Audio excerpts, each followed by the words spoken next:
నమస్తే welcome to Ayushman భవ. Doctor Navitha Rahul Gulve గారు వృత్తిపరంగా physiotherapist, APT early interventionist child psychologist, certified pelvic floor rehab specialist, సూజోక్సిస్టిక్ థెరపిస్ట్. డాక్టర్ నవిత రాహుల్ గుల్వే గారికి వృత్తిపరంగా 14 సంవత్సరాలకు పైగా అనుభవం ఉంది. Doctor Navitha Rahul Gulve Ashoka child development centre వ్యవస్థాపకుల్లో ఒకరు. ఇక మనతో పాటు ఆవిడ స్టూడియోలో ఉన్నారు. Ashoka preconception wellness clinic doctor Navitha Rahul Gulve గారు మరిన్ని వివరాలు మనకు అందిస్తారు. ఈరోజు పీసీఓడి సమస్యల గురించి మాట్లాడుకుందాం. మ్యామ్ నమస్తే అండి. సో ఫస్ట్ ఆఫ్ ఆల్ ఈ పీసీఓఎస్ సమస్య అంటే ఏంటి? పీసీఓడి సమస్య అంటే ఏంటంటే, మనకి ఏదైతే ఫెల్లోపియన్ ట్యూబ్లో ఎగ్ అనేది రిలీజ్ అవుతుందో ఒకటే రిలీజ్ అవ్వాలి. కానీ పీసీఓడి ఏంటంటే ఒక్కసారిగా చాలా రిలీజ్ అయినప్పుడు, అంటే ఒక మెచ్యూర్డ్ ఎగ్ అనేది బయట రావాలి. అక్కడ ఏంటంటే ఎగ్స్ అన్నీ ఇదైన తర్వాత ఇమ్మెచ్యూర్ ఎగ్స్ అన్నీ మళ్ళీ ఇది అయిపోతాయి, వానిష్ అయిపోతాయి. అలా అవ్వకుండా ఉంటే అది అలానే ఉండిపోతుంది. దాన్నే పీసీఓడి అంటాం అన్నట్టు. సో దానివల్ల ఏంటంటే ఇర్రెగ్యులర్ పీరియడ్స్ రావడం, ప్రెగ్నెన్సీలో టైం అవ్వడం, ఇన్ఫెర్టిలిటీ అంటే ప్రెగ్నెన్సీ ఇప్పుడు ఓవల్యూషన్ అవ్వాలంటే ఎగ్ హెల్తీగా ఉండాలి. అలా లేకపోవడం వల్ల ప్రెగ్నెన్సీకి కూడా ఇబ్బంది అవుతుంది. ఓకే, మరి పీసీఓఎస్ దీనికి డిఫరెన్స్? సిండ్రోము డిజార్డర్ అన్నట్టు. పీసీఓడి అంటే పాలిసిస్ట్ అంటే ఒక్క ఓవేరియన్ అంటే ఒక్క ఓవం అనేదే ఉండాలి, అలా కాకుండా చాలా అనేది ఉంటుంది అన్నట్టు.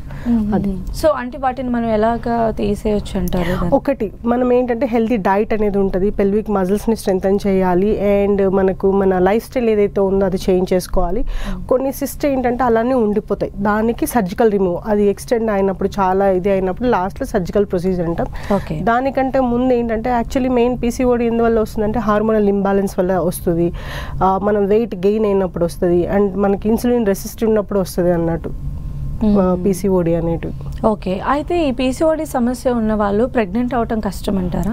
అంటే పీసీఓడి ఉన్న వాళ్ళు ప్రెగ్నెన్సీ అయ్యే కష్టం ఉంటుంది. ఎందుకంటే మనం ఇంతకుముందు మాట్లాడినట్లు ఇన్సులిన్ రెసిస్టెంట్ ఉన్న వాళ్ళకి వస్తుంది, వెయిట్ గెయిన్ ఉన్న వాళ్ళకి వస్తుంది, హార్మోనల్ ఇంబ్యాలెన్స్ ఉన్న వాళ్ళకి.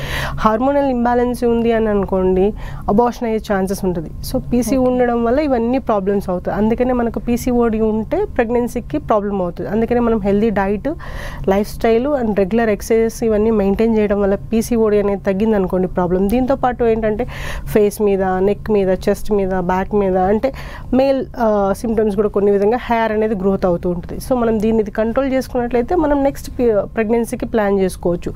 పీసీఓడి తగ్గకుండా ప్రెగ్నెన్సీ అనేది కష్టం అన్నట్టు. ఓకే, అయితే ఎవరైతే ప్రెగ్నెంట్ అవ్వాలి అనుకున్నారో వాళ్ళు ఉన్నారో బిఫోర్ కొంచెం ఈ ప్రాబ్లమ్స్ అన్ని సార్ట్ అవుట్ చేసుకోవాలి డెఫినెట్గా. ఎందుకంటే ఇప్పుడు ఇన్సులిన్ రెసిస్టెంట్ ఉండి పీసీఓడి ఉంది, ఒకవేళ ప్రెగ్నెంట్ అయ్యారు అనుకోండి, మనకు జెస్టేషనల్ డయాబెటిక్ అనేది వస్తుంది. జెస్టేషనల్ డయాబెటిక్ వచ్చింది అనుకోండి, మళ్ళీ కిడ్నీకి ప్రాబ్లం అయ్యే అవకాశం ఉంటుంది. అంటే హైపర్ట్రోపీ అంటే బిగ్ బేబీ అంటే అలా వచ్చే అవకాశం ఉంటుంది. మళ్ళీ ఆయన పుట్టిన తర్వాత ఇన్సులిన్ లెవెల్స్ ఆయనకి అంటే బేబీకి తగ్గే అవకాశం ఉంటుంది. మళ్ళీ వాళ్ళ కాంప్లికేషన్స్.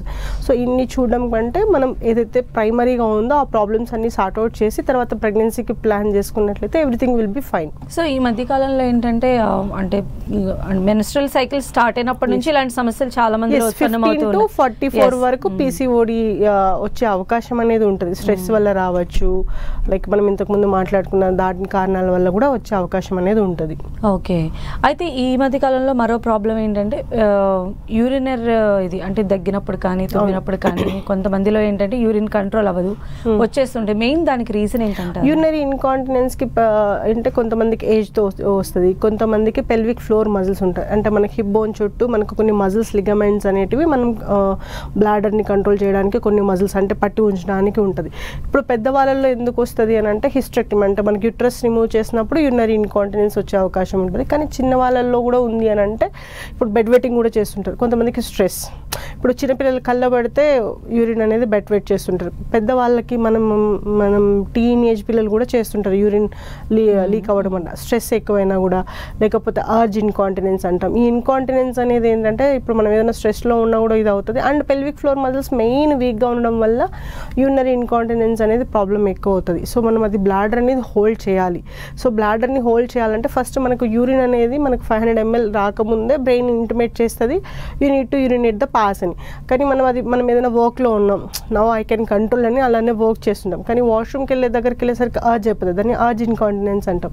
సో అలా ఇది చేయాలంటే మన పెల్విక్ ఫ్లోర్ మజిల్స్ ఏవైతే ఉన్నాయో స్ట్రాంగ్ ఎనఫ్ ఉండాలి, స్ట్రెంత్ ఎనఫ్ ఉండాలి. అవి స్ట్రెంత్ లేదనుకోండి డెఫినెట్గా ఇన్కాంటినెన్స్ అనేది వచ్చే అవకాశం ఉంటుంది. ఈ వజినిమస్ అంటే ఏంటి? వజినిస్మస్ అంటే ఏంటంటే ఇట్స్ లైక్ ఎలా ఉంటుంది దాని క్యారెక్టర్ అంటే it's pain in the vaginal walls, అంటే పెనిట్రేషన్లో పెయిన్ అనేది ఉంటుంది. ఆ వెజినల్ వాల్స్ అంటే involuntary movement of the closure, అంటే టైట్ అయిపోతూ ఉంటాయి ఆ మజిల్స్ అన్నమాట. అంటే లైక్ ఫీమేల్కి మనం ఏమంటాం, మన ఇన్వాల్వ్మెంట్ లేకుండానే ఇన్వాలంటరీగా ఆ వెజినల్ మజిల్ వాల్స్ ఏవైతే ఉన్నాయో అవి టైట్ అయిపోతూ ఉంటాయి. సో పెనిట్రేషన్లో అనేది పెయిన్ అనేది ఉంటుంది. ఓకే. సో అంటే అసలు ఈ సమస్యలు అంటే ఎక్కువగా ఆడవాళ్ళలోనే ఉంటాయి? అంటే ఆడవాళ్ళకి ఉంటుంది, మగవాళ్ళకి ఉంటుంది. బట్ ఆడవాళ్ళలో ఏంటంటే ఆ వెజినల్ మజిల్స్ ఏవైతే వాల్ చుట్టూ ఉన్నాయో ఆ మజిల్ ఇన్వాలంటరీగా టైట్ అయిపోవడం వల్ల పెనిట్రేట్ అనేది కంప్లీట్గా జరగకపోవచ్చు, లేకపోతే కొంచెం ఉంటుంది. దానివల్ల ఏమవుతుందంటే ఫియర్ ఎక్కువ ఉంటుంది, పెయిన్. సో అలాంటి వాళ్ళు కన్సీవ్ అవ్వలేరు అన్నట్టు. వెజినిస్మస్ అనేది ఒక ప్రాబ్లం. చాలా మంది ఏమనుకుంటారు పెద్దవాళ్ళు, ఏం కాదు పెయిన్ అంటారు. No, you should not be pain అన్నట్టు. ఎప్పుడైతే పెనిట్రేషన్ అన్నప్పుడు పెయిన్ ఉండకూడదు యాక్చువల్లీ. సో పెయిన్ ఉందంటే there is some problem. So దీనివల్ల వచ్చేటువంటి సైడ్ ఎఫెక్ట్స్ ఎలా ఉంటాయండి? అంటే దానివల్ల సైడ్ ఎఫెక్ట్స్ అంటే ఇప్పుడు వెజినిస్మస్ అంటే పెనిట్రేషన్ అవ్వనప్పుడు దే కెనాట్ కన్సీవ్. అంటే చాలా మంది మహిళల్లో తెలియంది ఏంటంటే పెయిన్ ఉంది అని, ఆ ఫియర్ ఆఫ్ పెయిన్ వల్ల పెనిట్రేషన్ అవ్వకపోవడం వల్ల వాళ్ళు కన్సీవే అవ్వరు. అది ప్రాబ్లం అని వాళ్ళు ఎవరికి చెప్పుకోరు, ఏ డాక్టర్ దగ్గరికి వెళ్ళరు. వెళ్ళినా కూడా కొంతమంది ఇట్స్ క్వైట్ కామన్ అని చెప్పడం వల్ల కూడా వాళ్ళు అన్నట్టు. సో పెల్విక్ మజిల్ని మనం ఏంటంటే మనకు మజిల్స్ హైపోటోన్ ఉన్న ప్రాబ్లమే, హైపర్ టోన్ ఉన్న ప్రాబ్లమే. ఆ మజిల్ని మనం ఏ విధంగా ఇది చేసుకోవాలి, మజిల్ది ఇది చేయడం వల్ల ఏమవుతుందంటే రిలాక్స్ అయినప్పుడు మజిల్ పెనిట్రేషన్ అనేది ప్రాపర్గా జరుగుతుంది, అప్పుడు వాళ్ళు కన్సీవ్ అవ్వచ్చు. ఓకే. అంటే ఒకవేళ కన్సీవ్ అయిన తర్వాత ఈ ప్రాబ్లంతో అంటే సస్టైన్ అవ్వచ్చు? అదేం ప్రాబ్లం లేదు. కన్సీవ్ అయిన తర్వాత ఏం ప్రాబ్లం ఉండదు. వెజినల్ వాల్ అనేది ఏంటంటే ఎంట్రన్స్ లో ప్రాబ్లం అన్నట్టు. సో అసలు ఎంటర్ అవ్వడానికే ఉండదు, పెనిట్రేషన్ అనేది ప్రాబ్లం ఉంటుంది వాళ్ళకి. అయితే అసలు ఇలాంటి సిచ్యువేషన్ రావడానికి మెయిన్ రీజన్స్ అంటే ఏం చెప్తారంటే నాట్ ఓన్లీ జెనెటికల్ గా, అంటే జెనెటికల్ గా ఏమని కాదు, కొంతమందికి ఫియర్ ఉంటుంది, కొన్ని చైల్డ్హుడ్ అబ్యూస్ కేసెస్ ఉంటాయి, దానివల్ల కూడా సైకలాజికల్ గా ఫియర్ ఆఫ్ పెయిన్ అని ఉన్నప్పుడు అలా అయ్యే అవకాశం కూడా ఉంటుంది. లేకపోతే కొంతమంది మజిల్ టోన్ నార్మల్ గానే హైపర్ టోన్ ఉంటుంది. సో అక్కడున్న మజిల్స్ హైపర్ టోన్ ఉండడం వల్ల కూడా ప్రాబ్లం అనేది అవుతూ ఉంటుంది. ఓకే. అయితే ఈ సమస్య తలెత్తకుండా ఉండాలంటే ఏం చేయాలండి? సో ఈ సమస్య తలెత్తకుండా ఉండాలి అని అంటే దానికి ఒక ట్రీట్మెంట్ ప్రోటోకాల్ అని ఉంటుంది. కొన్ని మెక్సేజెస్ చెప్తాము, కొన్ని డైలేటర్స్ ఉంటాయి, అవి యూస్ చేసి అవి ట్రీట్మెంట్ చేయడం వల్ల డెఫినెట్గా మనం దాని నుంచి ప్రాబ్లం నుంచి బయటపడచ్చు 100%. అంటే దీనికి ఏమన్నా మనం ఫిజియోథెరపీస్ లాంటివి? ఎస్, ఫిజియోథెరపీ ఉంటుంది. మనం ప్రీ కన్సెప్షన్లో డైలేటర్స్ అని కొన్ని ఉంటాయి, దానికి కొన్ని ప్రోటోకాల్స్ ఉంటాయి, స్టేజెస్ అనేవి ఉంటాయి. First we need to assess ఎట్లా ఉంది మజిలు ఎంత అని, పెనిట్రేషన్కి సైజెస్ చూసుకుంటాం, దాని ప్రకారం మనం ట్రీట్ చేయాల్సి ఉంటుంది వాళ్ళని. ఓకే. అంటే ఎంత డ్యూరేషన్ పట్టచ్చు? అంటే దాని ఇనీషియల్ స్టేజ్లో కనుక కొంతమందికి 1-2 months పట్టచ్చు, కొంతమందికి 10-15 days. Because patient muscle tone అనేది ఎంత సివియారిటీ ఉంది, చాలా ఉందా. సో పెనిట్రేషన్కి మనం ఎగ్జామినేషన్ చేస్తాం, ఒక ఫింగరా 2 fingers, ఎంత పెనిట్రేషన్, ఎంత అసలు అక్కడ వరకు అలో చేస్తున్నారా లేదా అంతా ఎగ్జామినేషన్ చేసుకున్న తర్వాత పేషెంట్ కోఆపరేషన్ బట్టి ఉంటుంది. కొంతమందికి 1-2 monthsలోనే ప్రాబ్లం అనేది సార్ట్ అవుట్ అయిపోతుంది. కొంతమంది సైకలాజికల్గా చాలా ఇది ఉన్న వాళ్ళకి 6 months కూడా పట్టే అవకాశం అనేది ఉంటుంది. Depends upon purely on patient. వాళ్ళు ఎంత కోఆపరేట్ చేసి మనం చెప్పినవన్నీ వాళ్ళ ఇంట్లో కూడా ఫాలో అవుతూ ఉంటే తొందరగా అనేది ఇది చేయొచ్చు. ఓకే. అయితే మళ్ళీ ఒకసారి మనం పీసీఓడి సమస్యకు వచ్చినట్లయితే దీనికి కనిపించేటువంటి మెయిన్ లక్షణాలు ఎలా ఉంటాయండి? మనం పీసీఓడి అంటే ఇర్రెగ్యులర్ పీరియడ్స్ ఉంటుంది. పీరియడ్స్కి చాలా మంది అమ్మాయిల్లో చూస్తాం, నాకు ఎప్పుడో మార్చ్లో అయింది, మళ్ళీ సెప్టెంబర్ అక్టోబర్ 6 months అవుతుంది, పెయిన్ ఎక్కువ ఉంది, అలా చూస్తూ ఉంటాం.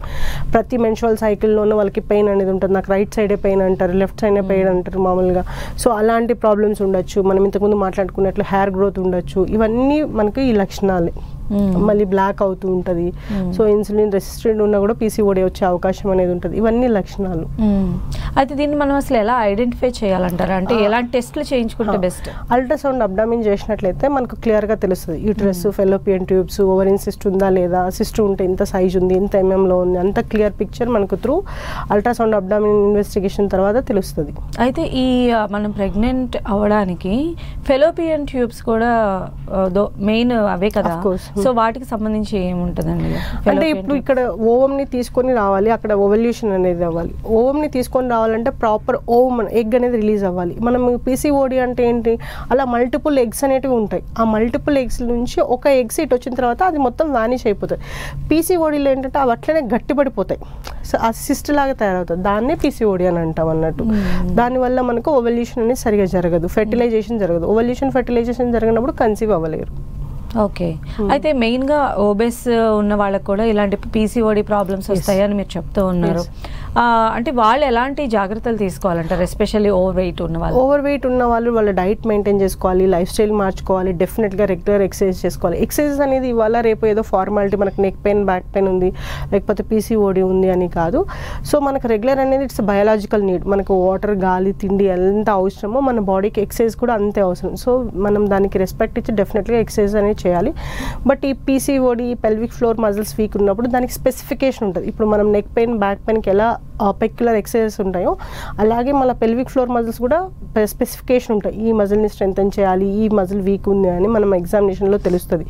సో మనం క్లాక్ కూడా చూసాం, దాంట్లో ఏ మజిల్ వీక్ ఉంది, ఎక్కడ స్ట్రెంత్ చేయాలని ఆ పర్టికులర్ ఎక్సర్సైజ్ అనేది చెప్తుంటాం. సో దీంట్లో మళ్ళీ కీగల్ మనం ఎక్సర్సైజ్ అనేటివి అంటే మజిల్ లూజ్గా ఉందనుకోండి దానికి వేరే ఎక్సర్సైజెస్ ఉంటాయి. టోన్ ఎక్కువ ఉందనుకుంటే హైపర్ టోన్ అంటే టైట్ ఉండడం వల్ల దానికి వేరే ఎక్సర్సైజ్ ఉంటాయి. సో ఆ పర్టికులర్ ఎక్సర్సైజ్ చేసుకుంటూ, డైట్ ప్లాన్ ప్రాపర్గా చేసుకుంటూ, ఎక్సర్సైజ్ చేసుకుంటూ, లైఫ్ స్టైల్ మాడిఫికేషన్ అంటే చాలామంది కొంతమంది 11-12కి తినడం, 12:30కి తినడం, 1-2 వరకు మేల్కొని స్క్రీన్ టైం చూడడం, 3కి పడుకోవడం, అట్లా కాకుండా లైఫ్ స్టైల్ ఏదైనా మార్చుకొని మనం ఎక్సర్సైజ్ చేసుకుంటే డెఫినెట్గా మనం దాన్ని ఇది చేయొచ్చు. అయితే కొంతమందిలో థైరాయిడ్ సమస్య కూడా ప్రెగ్నెంట్ అవ్వడానికి పాసిబిలిటీస్ లేకుండా చేస్తుంది ఈ మధ్యకాలంలో. ఈ థైరాయిడ్ సమస్య అసలు ఎందుకు?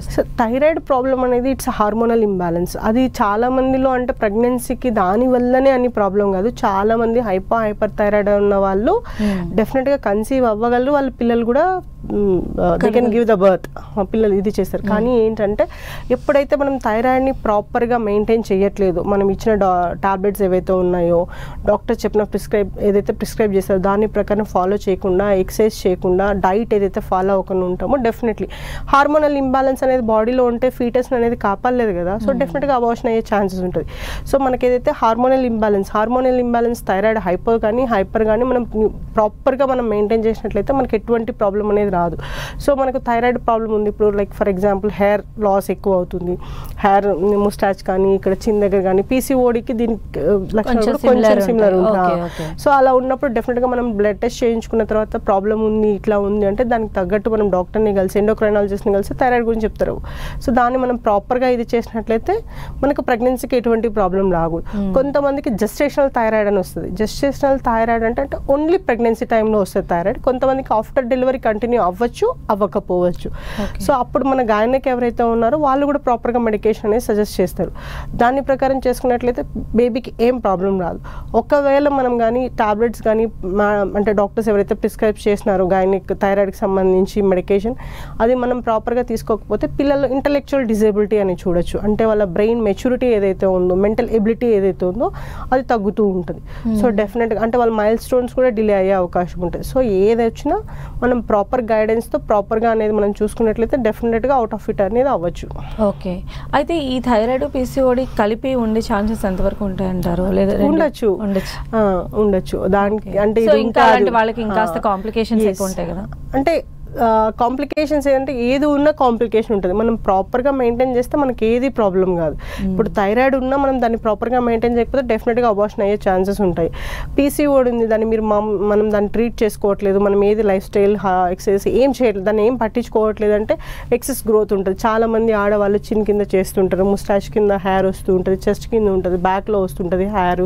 సో ఓవర్ ఎక్స్ట్రా గ్రోత్ ఉంటుంది, అంటే మేల్ ఆ లెవెల్స్ అనేవి పెరుగుతూ ఉంటాయి అన్నట్టు. సో దాన్ని మనం సిస్టమ్ అనేది మనం దానికి ఏమేమి చేయాలో అవన్నీ చేసినాం అనుకోండి, మళ్ళీ అవేం ప్రాబ్లం కాదు. చాలా మందికి ఇక్కడ హెయిర్ ఎందుకు వస్తుందో తెలియదు, కానీ మనం అల్ట్రాసౌండ్ అబ్డామిన్ చేసిన వల్ల అర్థమవుతుంది, లేదంటే మనం థైరాయిడ్ టెస్ట్ చేసుకోవాల్సి ఉంటుంది. ఓకే. అయితే మరొకసారి మనం అంటే ఈ మధ్య కాలంలో వస్తున్నటువంటి యూరియన్ దానికి సంబంధించి అంటే దీనికి కూడా ఎక్సర్సైజెస్ అనేవి డైలీ బేస్లో చేసుకోవాల్సిన అవసరం ఎంతవరకు ఉంటుంది? డెఫినెట్గా అండి. ఇప్పుడు మజిల్ అనేది వీక్ అయిపోయింది అనుకోండి, బ్లాడర్ అనేది కంట్రోల్ చేయలేదు. ఇప్పుడు హిస్టెక్టమీ ఉంది ఫర్ ఎగ్జాంపుల్, యూటరస్ అనేది బ్లాడర్కి సపోర్ట్ ఇస్తుంది. హిస్టెక్టమీ అంటే removal of the uterus. So దీనికి సపోర్ట్ లేనప్పుడు ఏంటంటే బ్లాడర్ పొజిషన్ అనేది చేంజ్ అవుతుంది. ఇప్పుడు ఒక 200 ml వాటర్ బాటిల్ స్ట్రైట్గా ఉన్నప్పుడు దాంట్లో 200 ml పడుతుంది. దాన్ని స్లాంటింగ్ అంటే డయాగ్నల్గా కొంచెం ఇట్లా పెడితే 100 mlకే ఫుల్ అయినట్లు అనిపిస్తుంది. సో అలాగే బ్లాడర్ ఏంటి అని అంటే అలా అన్నప్పుడు మనకు అర్జెన్సీ వస్తుంది. అందుకే చాలామంది హిస్టెక్టమీ అయిన తర్వాత ఏంటంటే ఊరికేనే యూరిన్ అలా వచ్చినట్లు సెన్సేషన్ అనిపిస్తుంది, వెళ్తారు వస్తారు. అంటే కంట్రోల్ అంటే ఆ స్టేజ్ వరకు ఉండాలి అని ఉండదు. అంటే ఎందుకంటే అది కరెక్ట్గా మెయింటైన్ చేయట్లేదు కాబట్టి. సో అది చెయ్యాలి అంటే మనం డెఫినెట్గా అక్కడ ఉన్న మజిల్స్ని ఏవైతే ఉన్నాయో అవి స్ట్రెంథన్ చేసామనుకోండి, అప్పుడు ప్రాపర్ హోల్డింగ్ ఉంటుంది. సో యూరిన్ అనేది డ్రాప్ కింద పడిపోవడం, దగ్గిన తుమ్మిన ఇది అవ్వడం అనేది జరగదు. చాలా రేర్ కేసెస్లో మనకు ప్రొలాప్స్ అని జరుగుతుంటుంది. సో బ్లాడర్ ప్రొలాప్స్ అవ్వచ్చు.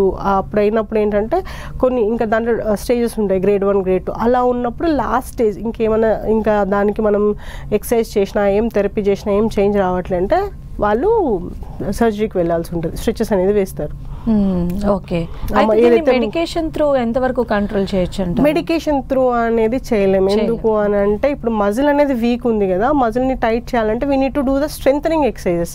సో యూరినరీ ఇన్కాంటినెన్స్ అనేది దాంట్లో 4 types ఉంటుంది, మిక్స్డ్ ఉంటుంది, ఆర్జీ ఉంటుంది, స్ట్రెస్ ఇన్కాంటినెన్స్. దానికి ప్రాబ్లం ఏంటి, సొల్యూషన్ అనేది మాక్సిమం కొన్ని పెసరీ అనే ఇన్స్ట్రుమెంట్ ఉంటుంది, మనం అది ఫిక్స్ చేసినప్పుడు ఏంటంటే పొజిషన్ అనేది ప్రాపర్గా రావడం వల్ల యూరిన్ అనేది కంట్రోల్ చేయగలుగుతాం. అంతేగాని మెడికేషన్ అనేది అంటే ఇప్పుడు కొన్ని కండిషన్స్ ఉంటాయి, ఎక్కువ యాంటీబయాటిక్ యూస్ చేయడం, లేకపోతే కిడ్నీ ఇష్యూస్, ఇప్పుడు డయాబెటిక్లో ఉంటుంది కిడ్నీ ఇష్యూ వల్ల యూరినరీ ఇన్కాంటినెన్స్ ఉంటుంది, దానికి డెఫినెట్గా వాళ్ళు దానికి సంబంధించిన మెడికేషన్ వాడాలి. ఓకే, సో ఇందులో 4 types ఉన్నాయని అంటున్నారు కదా, జనరల్గా ఇందులో ఏది ఎక్కువ ఉండేటువంటి అవకాశం ఉంటుంది? యూత్ పిల్లల్లో స్ట్రెస్ ఇన్కాంటినెన్స్ ఉంటుంది, కొంతమంది హిస్టెక్టమీ అయిన వాళ్ళు అర్జ్ ఇన్కాంటినెన్స్ అనేది ఉంటుంది, మిక్స్డ్ ఉంటుంది. అంటే ఏంటంటే మనం ఓవర్ స్ట్రెయిన్ ఓవర్ థింక్ చేసినప్పుడు మనకి యూరిన్ అనేది అర్జెన్సీ రావడం వల్ల స్ట్రెస్ ఇన్కాంటినెన్స్ అనేది ఉంటుంది. మిక్స్డ్ అంటే 2 కలిపి ఉంటాయి అన్నట్టు, స్ట్రెస్ అయినా ఉండొచ్చు, అర్జ్ అయినా ఉండొచ్చు. చాలా మంది ఒక 2-3 hours కంట్రోల్ చేసుకుంటారు, బట్ మనం వాష్రూమ్ దగ్గరికి వెళ్ళేసరికి ఇంకా కంట్రోల్ చేసుకోలేదు, ఇట్స్ అర్జ్ ఇన్కాంటినెన్స్ అన్నట్టు.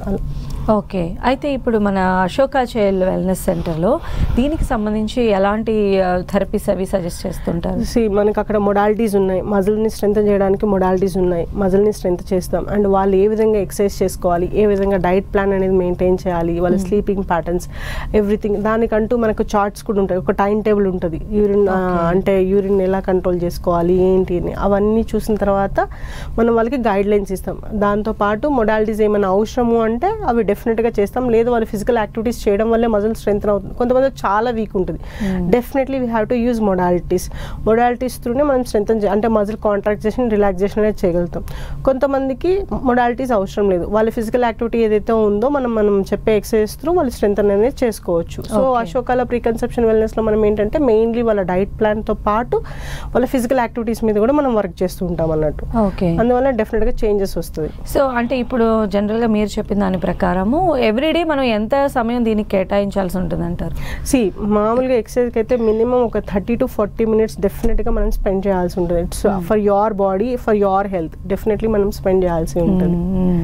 సో అంటే ఈ థెరపీస్ తీసుకోవడం వల్ల అడిషనల్ అడ్వాంటేజ్ అవుతుంది, కానీ డెఫినెట్గా అండి అడిషనల్ కాదు, that is the solution actually. ఎందుకంటే మీరు నార్మల్ చేసే ఎక్సర్సైజెస్ ఏమి ఉంటుంది, బట్ స్పెసిఫికేషన్గా చేసే ఎక్సర్సైజెస్ ఎంటైర్లీ డిఫరెంట్. మనం ఎగ్జాక్ట్గా ఆ మజిల్ మీద ఎక్కడైతే వీక్ స్ట్రక్చర్ ఉందో ఆ వీక్ స్ట్రక్చర్ మీద చేస్తున్నాం ఎక్సర్సైజెస్.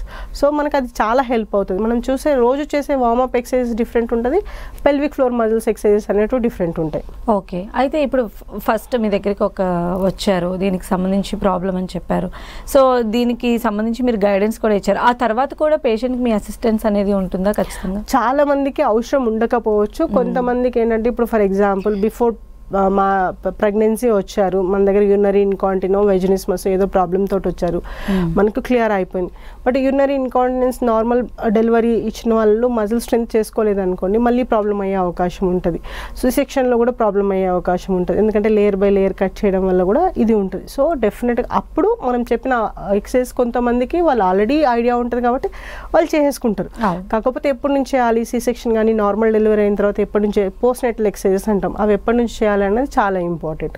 దానికి వాళ్ళు మాకు దగ్గర వస్తే గైడ్ లైన్స్ మేము మళ్ళీ ఇస్తాం. ఆల్రెడీ వాళ్ళ దగ్గర మేము ఇచ్చిందంతా ఉంటుంది కాబట్టి అది చేసుకుంటారు. లేదు వాళ్ళకి దాంతోపాటు వేరే ఏమైనా ప్రాబ్లం ఉందంటే మళ్ళీ దానికి సపరేట్గా అనేది ఉంటుంది. ఓకే, ఇప్పుడు మిడిల్ ఏజ్కి సంబంధించిన వాళ్ళు కాకుండా కొంచెం ఏజ్డ్ పర్సన్స్ వస్తూ ఉంటారు, వాళ్ళలో ఏంటంటే కొంచెం టైం ఎక్కువ తీసుకునేటువంటి ఛాన్సెస్ ఎక్కువ ఉంటాయి కదా, సో అది ఎలా ట్రీట్ చేస్తారండి? దానికి కంపల్సరీ మనం మొడాలిటీస్ అనేది యూస్ చేయాల్సి ఉంటుంది. ఎందుకంటే ఓల్డ్ ఏజ్ అంటే కొంతమంది హిస్టెక్టమీ అయిపోయి ఉంటుంది, మజిల్స్ అన్ని వీక్ అయి ఉంటాయి, సి సెక్షన్ అంటే సాగ్ ఉంటుంది, ఒబేస్ ఉంటారు.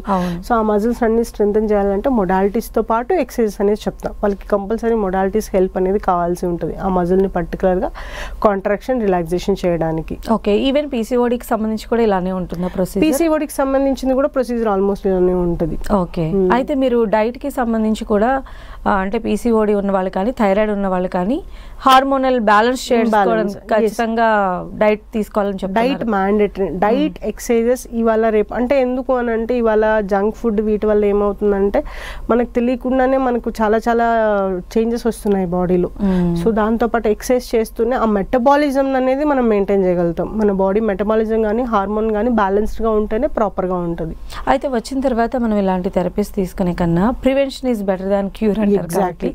ఆ ప్రివెన్షన్ కి సంబంధించి ఎలా ఉంటుందండి? అంటే ఇప్పుడిప్పుడే స్టార్ట్ అవుతున్నాయి సిమ్టమ్స్ అని కొంతమంది భావిస్తూ ఉన్న టైంలో వాళ్ళు ఎలా చేసుకుంటే లైఫ్ స్టైల్ ఇది ఇంత మరీ దూరం వెళ్లకుండా మధ్యలో? సో ఇప్పుడు ఫర్ ఎగ్జాంపుల్ ఇప్పుడు మనకి లైఫ్ సైకిల్ ఏంటి 11-12కి వచ్చి అప్పుడు పడుకుంటారు. జనరల్గా మన స్లీపింగ్ టైం 10 తర్వాత పడుకునేయాలి. ఇప్పుడు ఫర్ ఎగ్జాంపుల్ పీనియల్ గ్లాండ్ అని ఉంటుంది మన బాడీలో, అదేంటంటే మెలటోనిన్ అనే హార్మోన్ ఇది చేస్తుంది మన స్లీప్ సైకిల్ని అది రెగ్యులేట్ చేయడానికి.